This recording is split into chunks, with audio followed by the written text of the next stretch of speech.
Yeah, I mean, I think they're all correct points. I just think that you probably don't need any deception with to interpret this particular quotation. Brecht is simply saying, generally speaking, a lot of mainstream analysts of culture tend to think that, which we'll look at in a minute, tend to think that the world of entertainment, the world of the media, is just kind of an expression, really, of public opinion, of democratic will, of the kind of ideas that are out there in the ether. But Brecht is saying, well, it might be that. It might be a mirror held up to reality, but it's more important that culture itself, we should see culture itself as being something that can actually shape reality. So thinking about our essay titles again, I think what we're going to talk about today is useful for everything.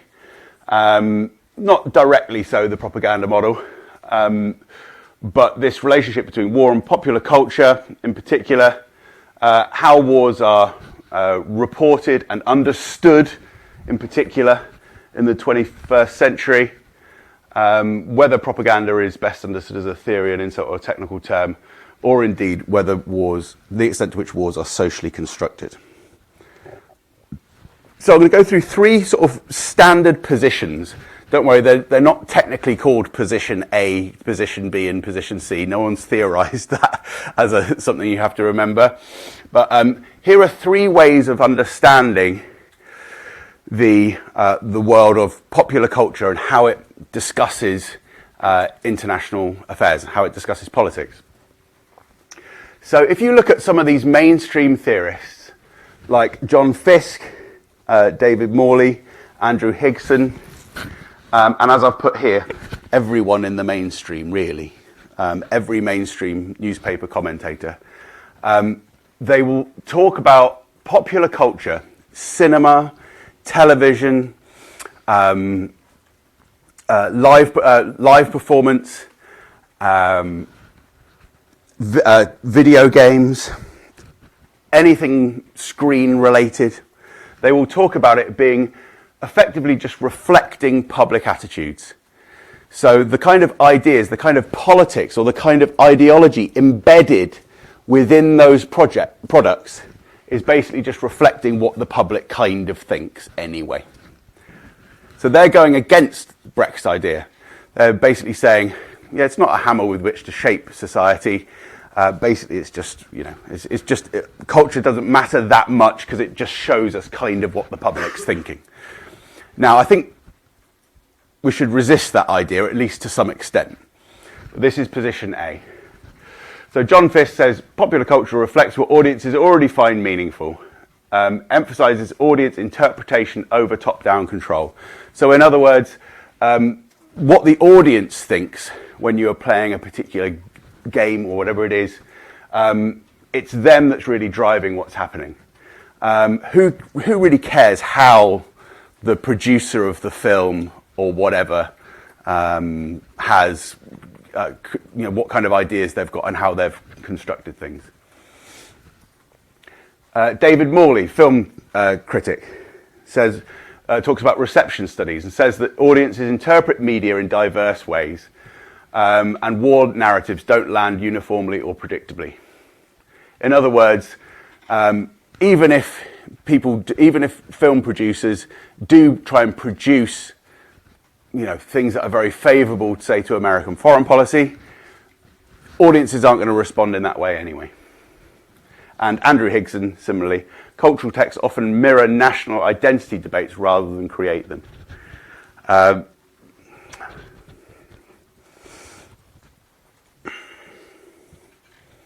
Now, I'm going to assume that you did see our documentary Theatres of War. Everyone, can I get a vague sort of nod of embarrassed heads? Yes. Quite good? Quite good film? We were quite pleased with that. Good documentary. Loads and loads of examples, right? Loads and loads of examples of what you'll see as position C, which is that reality is constructed by film producers and so on. So this is one of the reasons why there's obviously a real temptation when you're teaching film to want to show film clips, and I'm not going to do it today. I'm sorry to not do it because I know it would be more entertaining, but I would prefer just to focus on thinking about it and the analysis, particularly because you've had all of these film clips, these examples, through watching Theatres of War as preparation for class.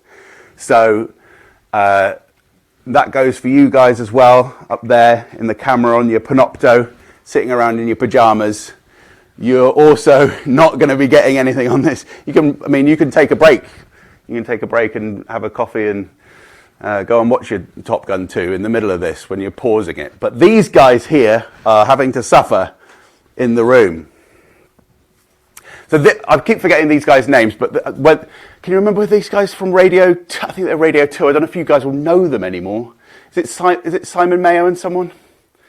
Oh, so frustrating. I just assumed that I assumed that you'd know, and then I remembered that young people don't listen to any mainstream media.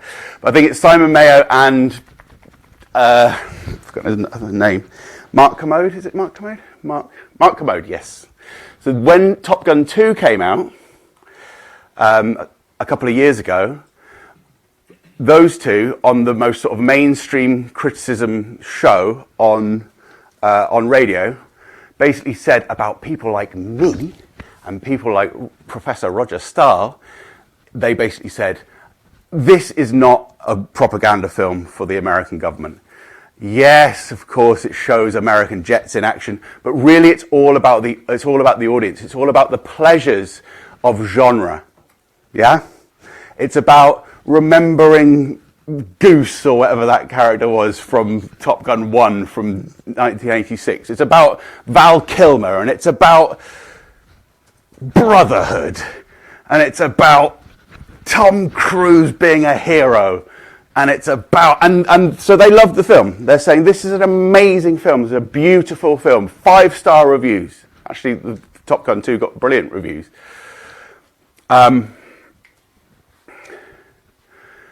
And that was their attitude. And they were sort of saying, anyone who doesn't think that it's a really cool, fun, flippant, crazy, great film is taking this way too seriously. They're po-faced, they're academics. And yes, I know, I'm maybe a little po-faced, but I still disagree with them. Or at least I think there are two ways of looking at it. Of course you can look at it as kind of almost like Top Gun 2 is almost like fan fiction for the first film. It is a genre film, but at the same time, it is, well, what country was Tom Cruise in Top Gun 2 attacking? You'll know this. Please do shout out. What country were they attacking in Top Gun 2? It's not named as such.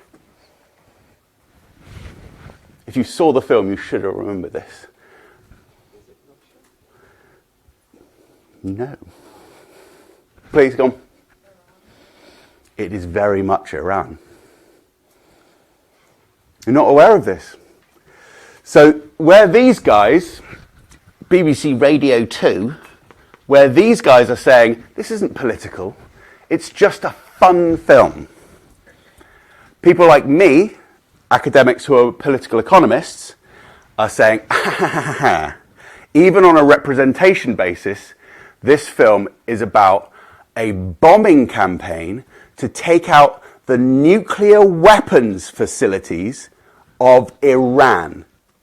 Now, they're very cautious not to name Iran in the actual script. But it is blatantly clear by the topography of the place that they are due to bomb and by the way that they describe the country that that is exactly what it is. Now, I hate to make grandma suck eggs, but what happened last June with American foreign policy in Iran? We, as the West, lived out exactly that fantasy from celluloid and bombed the mountain facilities in a daring, risky mission in Iran, in the Zagros Mountains, I think it is. So there are different ways of looking at whether a film is important or not. And the mainstream way, completely understandably, people just like Tom Cruise and they like things going bang. But there is another way of looking at it, and that's the way that we've done, our group of researchers has done more on. You can ask questions at any point. One of the other dangers with this particular area is just because I know it extremely well, don't let me go off into annoying tangents that don't help you. But I think that this, I've done it several times. I'm trying to get it right. I think I can.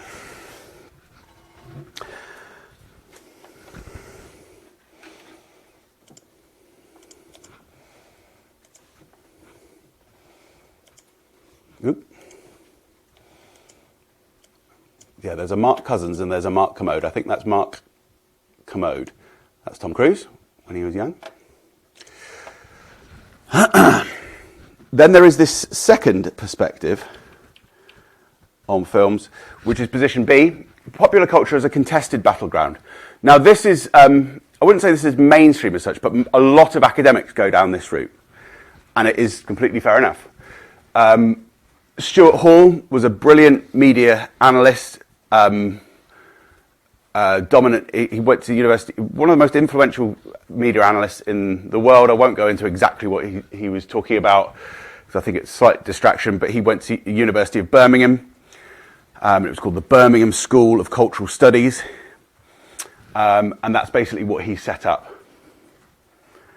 And like I was saying at the beginning of our class a few weeks ago, that really it wasn't until the 1970s that anyone in academia really was even considering that culture was an important thing.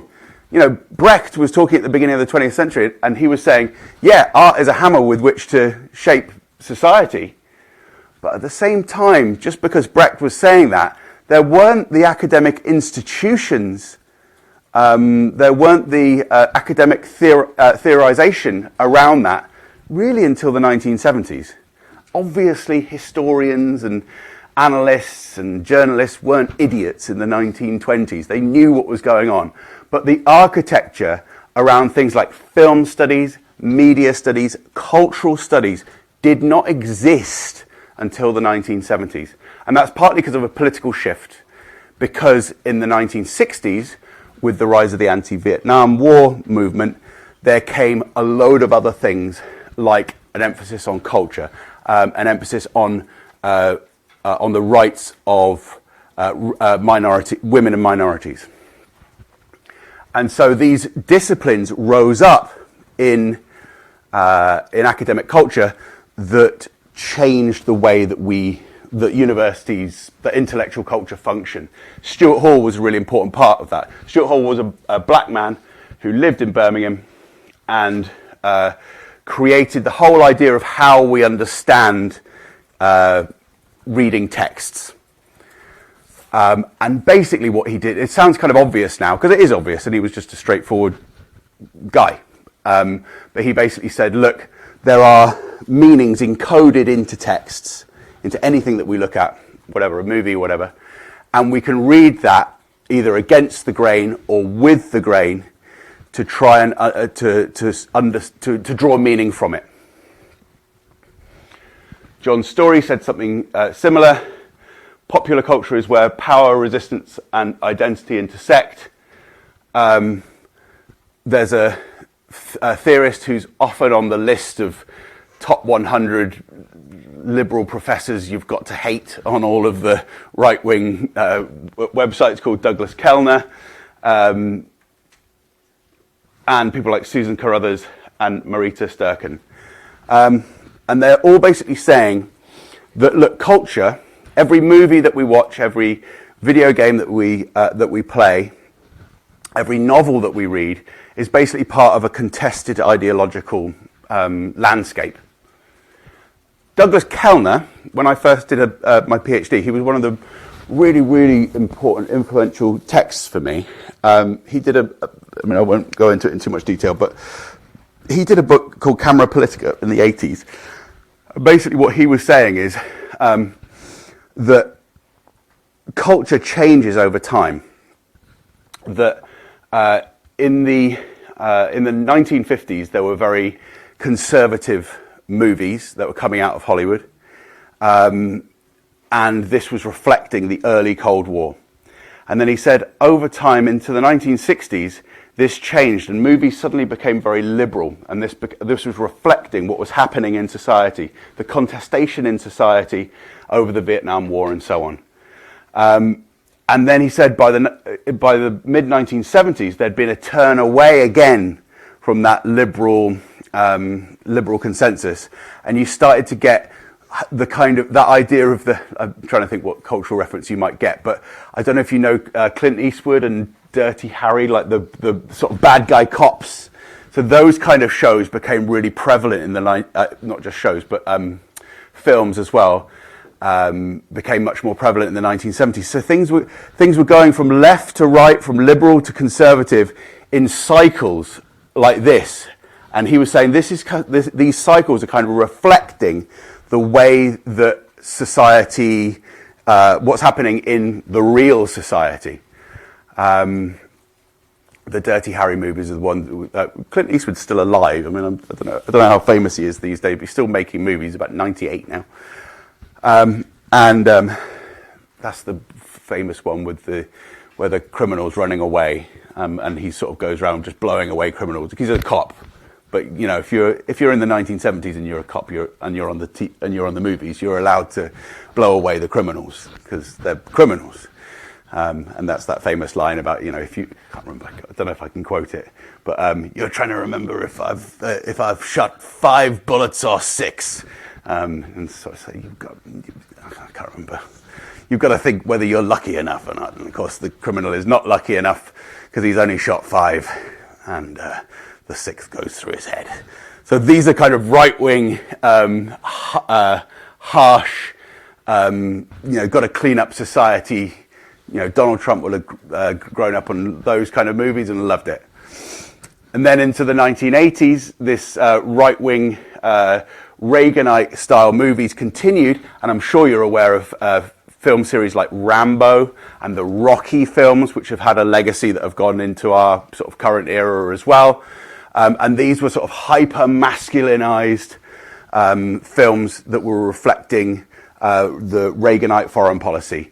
What was called, at least in the early 1980s, the New Cold War, and this drive to defeat what seemed to be a resurgent communism. I mean, strange that the resurgent communism was destroyed about 2 seconds later in 1989 with the fall of the Berlin Wall, but that's how the Reagan administration was preparing it. And that's the era of Arnold Schwarzenegger and the big, super hyper-masculinized, hyper-muscularized action heroes. And then there's a really interesting book by Susan Jeffords, a feminist, who writes in the 1990s, she writes a book called Hard Bodies. And she's arguing, like Douglas Kellner and like the rest of these people, she's making the point, isn't it strange that as soon as the 1980s finished and communism was defeated, and masculine and sort of hyper-masculinity and this kind of very tough foreign policy for America, the need for that disappeared. Suddenly, all of these action stars, including your Bruce Willises and your Arnold Schwarzeneggers, they all started to go into very feminized roles. And so she's pointing out that, you know, you've gone from Reagan being this sort of very muscularized and Schwarzenegger being very muscularized figures in the 80s, and then the culture changes in the 1990s, and suddenly you start getting movies like Kindergarten Cop. I don't know if you've ever seen this, where Arnold Schwarzenegger plays a really angry, muscularized policeman who has to look after a bunch of toddlers. Hilarious. Now this is quite a mainstream perspective, that this changes over time. So I don't know quite where Douglas Kellner would then say, you know, was there a shift again after this sort of liberal period in the 1990s, after the end of the Cold War? Did that change again, perhaps in the post 9/11 era, to be kind of hyper-masculinized again. I don't know. He did a book in about 2010. Funnily enough, actually, he did a book in about 2010, which was when I did my first book. And I said, "Hello, Mr. Kellner, I really like your work." And he slightly through gritted teeth did not want to provide an endorsement because our books came out at the same time. And of course, mine was making a rather different point, because even though I liked what he was saying, I was saying this from this third position. I was kind of undermining that idea, because do I really think that culture goes left-wingy, right-wingy, left-wingy, right-wingy over time? Well, maybe to some extent, and Douglas Kellner does a very good job of making that case. However, I'm a bit more inclined to this particular perspective, which is that popular culture is part of what Brecht called this influence for actually shaping society. And this position, it comes from Ed Herman and Noam Chomsky, and it comes from people like Al Thaid, and it comes from people like Roger Stahl, and it comes from people like James Dederian and Nick Turse. So without going through all of these, someone like Nick Turse, he was the guy who last week I mentioned did the book Everything That Flies on Everything That Moves. So he is someone who is very critical of American foreign policy in Vietnam. But he also did a book in 2008 called The Complex. And The Complex is quite a good book. Again, it's not one that I feel comfortable to recommend in its entirety because it drifts off a little bit. But the first chapter is brilliant. The first chapter is literally just a guy getting up in the morning and hearing his alarm clock go. And then it goes through page after page after page, every little part of his life that is tied to the military-industrial complex, from the who manufactured the alarm clock to who made the soap that he puts on his body in the shower, to who made the car that he drives to work to go to his job to operate in a drone factory, whatever it is. And so people like Nick Turse and these lot are coming from that perspective. Oh yeah, I will give you loads of examples here. You feeling okay? Any questions? You can ask questions. More than happy to be distracted. Just conscious that I don't want to be hammering you with things. But I think it's all useful stuff because it's anything to ties. This is how to understand the way that academics have read all of culture and all of the media. I'll give you a few examples. Are you ready for a few examples? That was great. Well done. Way better than I expected. Okay. And we will have a break in about a quarter of an hour. Let me just make sure we've got... sugar. Okay, we're a little bit behind. I always think that we've gone a bit too quickly, but then actually we haven't. Always the way. I'm always 5 minutes ahead of myself. Okay, here's a few interesting examples that you might just note. I won't go on about these too much because whether you integrate these into your, the extent to which you can integrate these into your essays or not, I'm not sure. Obviously, if you're doing something, if you're referring to popular culture, then you can, but I don't want you to feel that you have to know every example. I'm just giving these as illustrations of possible things that you might refer to. Do you know what this one is? First one. What is The Wizard of Armageddon? Quite an interesting film. Anyone come across this? This was meant to be out about a month ago. I was going to show you the clip at the beginning of this course. It's a film about Vladimir Putin, starring Jude Law, with his top off, apparently. I don't know quite what to make of that. Jude Law plays Putin.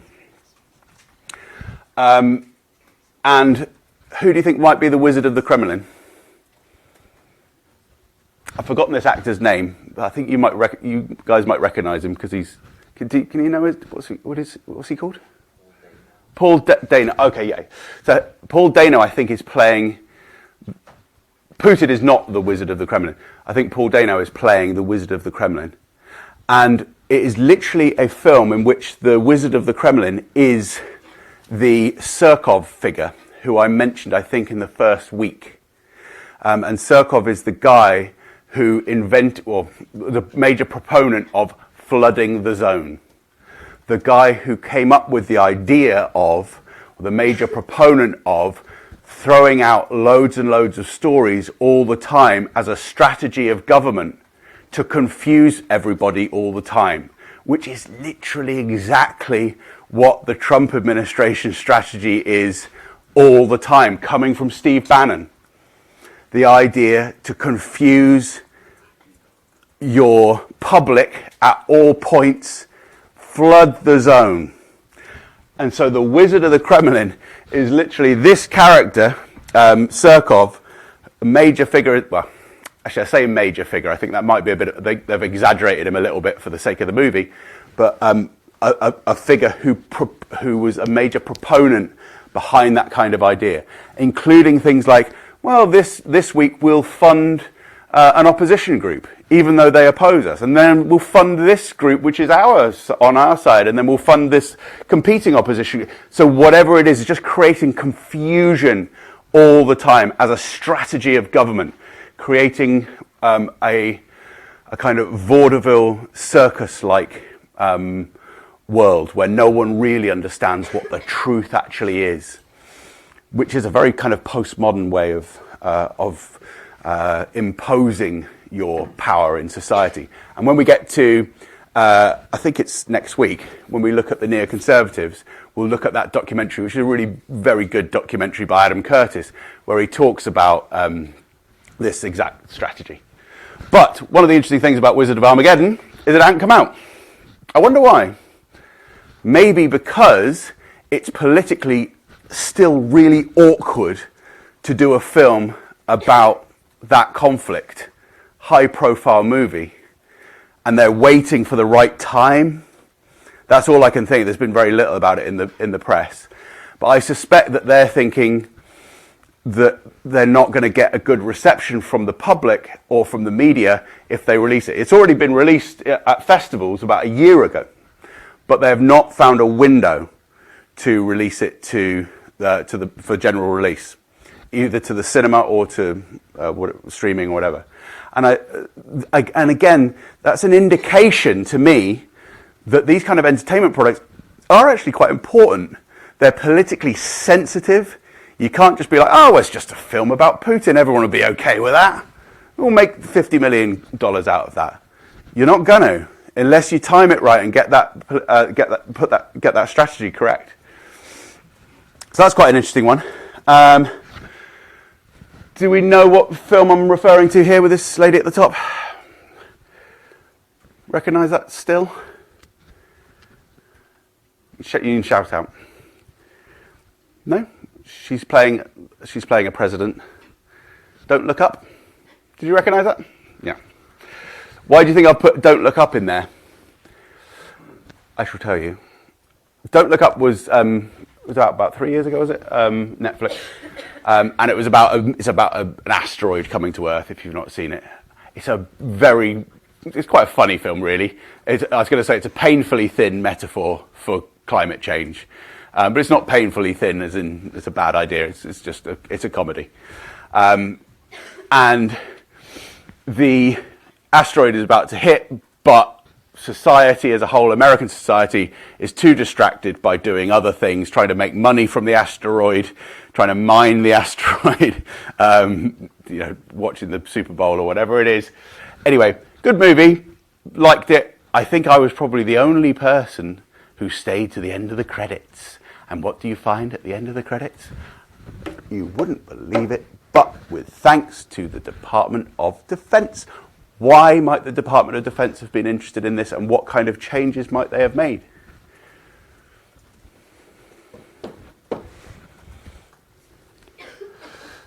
Meryl Streep, as the president, is the villain, really, of the piece.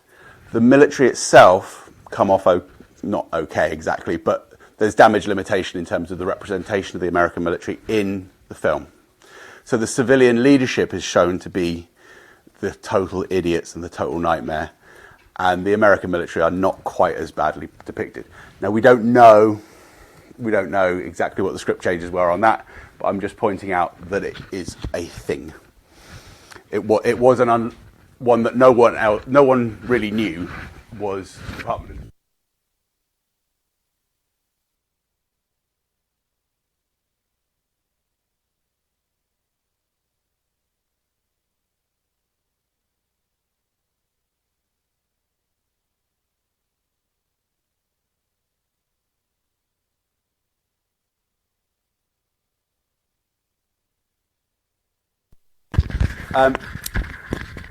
Okay, we won't go through all of those, but I'll give you another example of where, final example from this. Have you seen the film Fight Club? Brad Pitt. It's quite a good movie. It's sort of stood the test of time quite well, that 1999 film. One thing that's interesting about that to me was that Rupert Murdoch was the guy who was the head of News Corp and owned 20th Century Fox at the time. And Fight Club was a very anti-capitalist, anti-consumerist movie. Really good, well-made film. And Rupert Murdoch, because he was a sort of a news person and a sort of powerful mogul and overlord of his media empire, was never very interested in the entertainment of the entertainment wing. He didn't like the Hollywood people because they're all liberals, and he wasn't very interested in entertainment. That wasn't his style. He's a crotchety old billionaire, even in 1999. But he heard about Fight Club and fired his head of the studio on the grounds that Fight Club and one or two other films that had been allowed to come out during that time, including The Beach with Leonardo DiCaprio. He said, I don't like the dark tone of what you're doing there. Basically, they were allowing there to be this kind of somewhat Lionsgate-y sort of anti-consumer capitalist, like screw the man type of attitude that was coming up in some of their films. And so he fired his studio head, called Bill Mechanic. That again shows that even kind of the head of a media system who doesn't actually care about at least ostensibly had no particular interest in the entertainment wing, he was all over it really, and they ensured that then it was all whatever, I can't remember the crud that came out after that. But actually that wasn't the story I was going to tell about this, because this caption here is interesting because the film came out in China. We're not just talking about American cases. Obviously, I know the American cases better than others, so I tend to use those. But if we're talking about this relationship between war and the media, you'll know that the film ends. I try not to do any spoilers in case you haven't seen it. You will know that the film ends with Edward Norton's character realizing that like a thing I'm going to have to do spoilers because I can't think of how to do it perfectly. Edward Norton's character realizes that Brad Pitt is a kind of creation of his own, and they decide anyway to eradicate the entire financial system. This film was sold, because it was so successful, to China. What do you think the Chinese authorities did with it? Do you know? They changed the ending. Yeah, are you able to? Because you might know it better than me. It was the Tencent streaming platform, I believe, and they changed the ending to say that the police stopped bombing Prague, and that Tyler was sent to an institution when that didn't happen. Yeah. And then it received a lot of backlash, and they had to change it back. Oh, did they? Yeah. Ah. Okay, so I'll read you the caption. I think it just comes across quite funny. Through the clue provided by Tyler, that's the Brad Pitt, the police rapidly figured out the whole plan, arrested the criminals, successfully preventing the bomb from exploding. After the trial, Tyler was sent to the lunatic asylum, and I like this bit as well, receiving psychological treatment, and he was discharged from the hospital in 2012. So I love it. We threw him in jail, but of course we sorted him out as well. So some nice examples there. We can go through a zillion examples really of films that are in one way interesting, one way or another interesting. This is Ali G, forgotten his name, who's in a lot of pro-Israel productions, including TV shows, Netflix, blah, blah, blah. So he's just an interesting figure, tends to be very kind of consciously politically supportive of the Israel project. Avatar is an interesting one because it was so huge, and also because it was received in the way that these guys would receive it, or these guys, position A, would receive it as being a very anti-imperialist film, but was it really anti-imperialist? Certainly the readings that, there have been academic readings that have come out, including my own, but many others, who have said, it's not really, though, it's just the same old white saviour tropes, really, but just kind of dressed up in slightly different, different clothes. Okay. What we're going to do...